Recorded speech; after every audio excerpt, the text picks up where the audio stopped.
देख रहे हैं नेटवर्क 33 राजकुमार के साथ। तो चलिए पढ़ते हैं आज की कहानी की ओर। दोस्तों, मेरा नाम संतोष है और मैं बिहार का रहने वाला हूँ।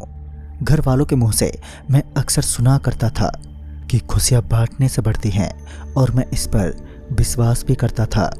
पर यह बात साल 2018 की है, जब मैं अपनी खुशियाँ बांटने के चक्कर में मौत के मुंह में खुद चला गया। दरअसल ये बात तब की है जब मेरे पापा ने नए घर को दिवाली के शुभ अवसर पर खरीदा था। हम सब पूरी फैमिली इस बात से बहुत ही ज़्यादा खुश थे कि इस साल हम दिवाली अपने नए घर में मनाएंगे। अब बस 3 दिन रह गए थे दिवाली को और मैं अपने सामान को नए घर में शिफ्ट करने लगा था। ये काम करते करते मैं थककर अपने नए कमरे में ही सो गया, जबकि हम सब ने ये डिसाइड किया था कि हमारी पूरी फैमिली धनतेरस के दिन पूजा पाठ करवाने के बाद ही घर पर रहना शुरू करेंगे। पर नींद के आगे भला किसकी चलती है। मैं अकेला पूरे घर में सो रहा था। फिर रात को मुझे मेरे पड़ोस के घर से कुछ अजीब अजीब सी आवाज़ें आने शुरू हो गईं। ऐसा लग रहा था जैसे किसी औरत को उस घर में बुरी तरह से मारा जा रहा हो। मैं इस घर में बिल्कुल नया था, तो मुझे पता नहीं था कि मेरे पड़ोस के घर में कौन कौन रहता है। मैंने उस आवाज़ को नज़रअंदाज करते हुए सोने की कोशिश की, पर वो आवाज़ थी कि बंद होने का नाम ही नहीं ले रही थी। मैंने अपनी पूरी कोशिश की उस आवाज़ को नज़रअंदाज करने की, पर मैं असफल रहा। मुझे लगा जैसे कोई आदमी किसी औरत को बहुत बुरी तरह से मार रहा है। फिर मैंने सोचा कि क्यों ना एक बार जाकर देख तो लूँ। जब मैंने घड़ी में समय देखा तो अभी रात के 1 बज रहे थे। मुझसे रहा नहीं गया और मैं खुद उस घर की तरफ खिंचा चला गया। जब मैंने घर के दरवाजे को नॉक किया तो वो दरवाज़ा अपने आप ही खुल गया, और वो भी एक डरावनी आवाज़ के साथ। एक बार के लिए तो मैं डर ही गया था, पर फिर मैंने सोचा कि शायद ये आवाज़ दरवाजे के पुराने हो जाने के कारण आ रही होंगी। मैंने नोटिस किया कि मेरे इस घर के अंदर आते ही वो सारी आवाज़ें मानो जैसे कहीं खोसी गईं। मैंने एक पल को सोचा कि कहीं मैं दूसरे घर में तो नहीं आ गया, पर मैं कंफर्म था कि इसी जगह से आवाज़ें आ रही थी। फिर मैंने सोचा कि वापस चला जाऊं, पर मैंने ना जाने क्यों क्या सोचकर अंदर जाने का फैसला किया। फिर मैंने आवाज़ लगाई, पर किसी की भी कोई आवाज़ नहीं आई। मैं सोच में पड़ गया कि इतना बड़ा घर और घर में कोई दिखाई भी नहीं दे रहा है। और ये सोचते सोचते मैं सीढ़ी से ऊपर चढ़ गया, पर मुझे वहाँ पर कोई भी नहीं दिखा। मैंने इस घर के लोगों को ढूंढने की बहुत ही कोशिश की, पर मुझे वहाँ पर कोई भी दिखाई नहीं दिया। मैं फिर जैसे ही वापस जाने के लिए पीछे मुड़ा कि अचानक से मुझे शीशे में एक लड़की दिखी। मैं फिर तुरंत ही पीछे मुड़ा जहाँ पर वो लड़की मुझे दिखाई दे रही थी। मैं उस लड़की को अपने सामने खड़ा देखकर बुरी तरह से डर गया था, क्योंकि अभी अभी तो यहाँ पर कोई भी नहीं था। फिर उस लड़की ने मुझसे पूछा, तुम कौन हो और तुम इतनी रात को यहाँ पर क्या कर रहे हो? मैंने उसे सारी बात बताई कि मुझे आपके घर से किसी औरत की आवाज़ आ रही थी, जिससे शायद मारा पीटा जा रहा था। जिस पर वो हंसते हुए बोली, अरे तुम्हें कोई वहम होगा, भला मेरे घर में कोई इतनी रात में क्यों चिल्लाएगा? इस बात को सुनकर मैं सोच में पड़ गया और मैंने कहा कि हाँ, हो सकता है कि थकान की वजह से मुझे वहम हुआ हो। अच्छा, तो फिर रात बहुत हो गई है, मैं चलता हूँ। और ये बोलकर उस लड़की की तरफ मुड़ा तो वहाँ पर कोई भी नहीं था। वो फ्लोर पूरी तरह से खाली था।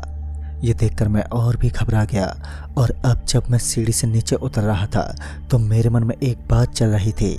ना जाने क्यों मुझे उस लड़की की आवाज़ थोड़ी जानी पहचानी सी लग रही थी। जल्दी मुझे याद आया कि ये वही आवाज़ थी जिसे मैंने अपने घर से सुना था। उस समय ऐसा लग रहा था मानो कोई इस लड़की को मार रहा हो। मैं ये सोचकर नीचे आ ही रहा था कि मुझे हॉल में एक आदमी अपने माता पिता के साथ बैठा हुआ दिखाई दिया। वो सब मुझे घूर रहे थे, पर मैं वहाँ से बिना कुछ कहे आराम से निकल आया। मैं चुपचाप आकर अपने घर में सो गया, और सुबह मेरे पापा घर आए और मुझे उठाकर मुझे अपने पुराने घर की तरफ लेकर निकल पड़े। मैंने रास्ते में पापा से पूछा कि पापा, हमारे घर के बाईं ओर कौन लोग रहते हैं? कल रात मुझे उनके घर से कुछ आवाज़ें सुनाई दे रही थी। ये सुनते ही मेरे पापा ने तुरंत कार के ब्रेक को दबाकर कार को वहीं सड़क के किनारे रोक दिया और मुझसे कहने लगे कि उस घर में पिछले 10 सालों से कोई नहीं रहता और भूल से भी उस घर के अंदर चले मत जाना। मैं अपने पापा को बताने ही वाला था कि मैंने वहाँ क्या क्या देखा, पर पापा की बात सुनकर मैं समझ गया था कि अगर मैंने कुछ भी कहा तो मुझे बहुत डांटेंगे, तो मैंने चुप रहना ही बेहतर समझा। पर अब मेरे मन में जैसे सवालों के बौछार सी आने लगी थी। मैं सोच रहा था कि कल जो मैंने देखा था वो सब झूठ कैसे हो सकता है। मुझे अभी तक उन सब के चेहरे बहुत ही अच्छे से याद थे। ये सब सोचते सोचते मैं अपने घर पर पहुंचा और आज ही वो दिन था जब हमारी पूरी फैमिली अपने नए घर में जाने वाली थी। हम सब अपने पुराने घर से तैयार होकर निकले और अपने नए घर आ गए, जहां अब पंडित जी आकर पूजा करवाने लगे।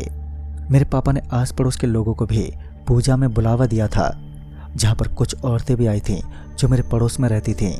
वो सब बातें कर रही थी कि सुना है कुछ दिन पहले बगल वाले घर में कुछ चोर घुसे थे और सुबह वो सारे चोर छोटे छोटे टुकड़ों में कटे हुए मिले थे। पता नहीं क्यों कुछ लोग जानते हुए भी कि उस घर में आत्माएं कैद हैं, वहां मरने के लिए चले जाते हैं। उस घर से आज तक कोई बाहर जिंदा नहीं आ पाया। जो लोग चले जाते हैं वो बहुत बड़ी गलती कर देते हैं। ये सब बातें मैं सुनकर दंग रह गया, क्योंकि कल देर रात मैं खुद उस घर से आया था। फिर मैं अपने घर में घूमने लगा और सोच रहा था कि एक बार फिर से मैं उस घर में जाऊं, क्योंकि मुझे अब तक लग रहा था कि उस घर में एक फैमिली रहती है जिसे मैंने अपनी आंखों से देखा था। जब मैं अपनी छत पर गया तो मैंने देखा कि हमारा घर उस घर से एक फ्लोर छोटा है और मैं चाहकर भी अपने छत से उस घर में नहीं जा सकता था। फिर देखते ही देखते वो दिन भी बीत गया और आज दिवाली थी, शाम होने को थी और सब लोग अपने अपने घरों से दिए बाहर कर रहे थे। मैं उस घर की तरफ नजर टिकाए बैठा हुआ था कि कब वो लड़की दिए लेकर बाहर आएगी। देखते ही देखते हमारा पूरा मोहल्ला दियों की रोशनी से जगमगा उठा। सिर्फ एक वही घर था जिससे रोशनी का एक कतरा भी बाहर नहीं आ रहा था। मैंने सोचा कि क्यों न मैं उस घर में भी कुछ दिए रख दूं। मुझे डर तो लग रहा था, पर मैं कन्फर्म था कि उस घर में ऐसा कुछ भी नहीं था जैसा कि लोग समझ रहे थे।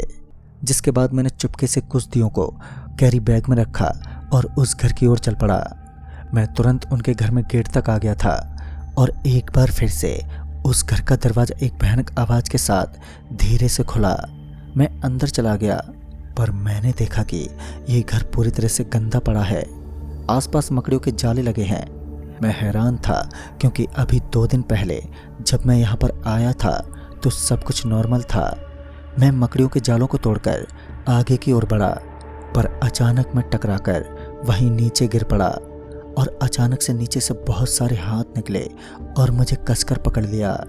मैंने चीखने की बहुत कोशिश की, पर मेरे मुंह को जैसे किसी ने धागे से सिल दिया था। वो सारे हाथ मुझे पकड़कर नीचे की ओर खींच रहे थे।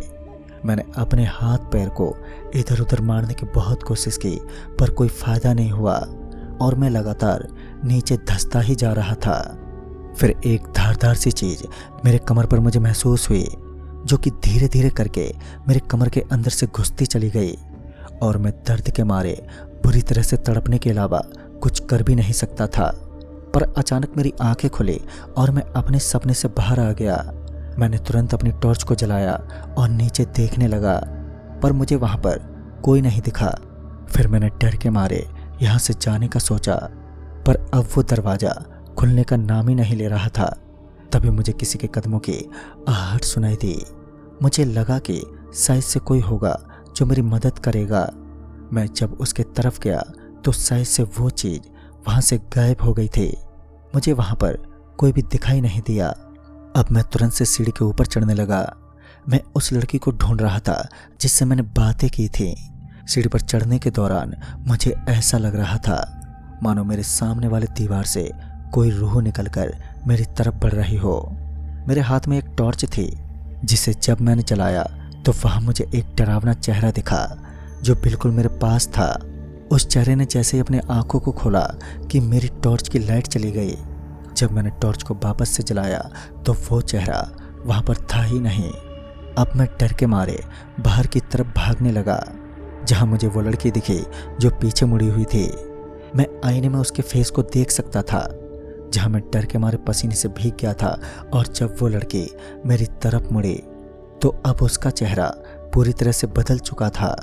फिर डर के मारे मेरे मुंह से चीख निकल गई और उसी दौरान मेरे हाथ से टॉर्च नीचे गिर गई।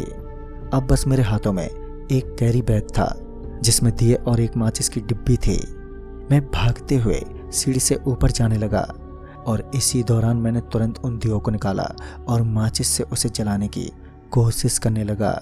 मैंने देखा कि अब मैं घर के सबसे ऊपर वाले फ्लोर पर था और वहाँ पर थोड़ी रोशनी थी जिससे मैं देख पा रहा था कि मेरे चारों तरफ कुछ लोग खड़े थे। मैं जानता था कि ये सब लोग नहीं बल्कि उन्हीं लोगों की आत्माएं हैं।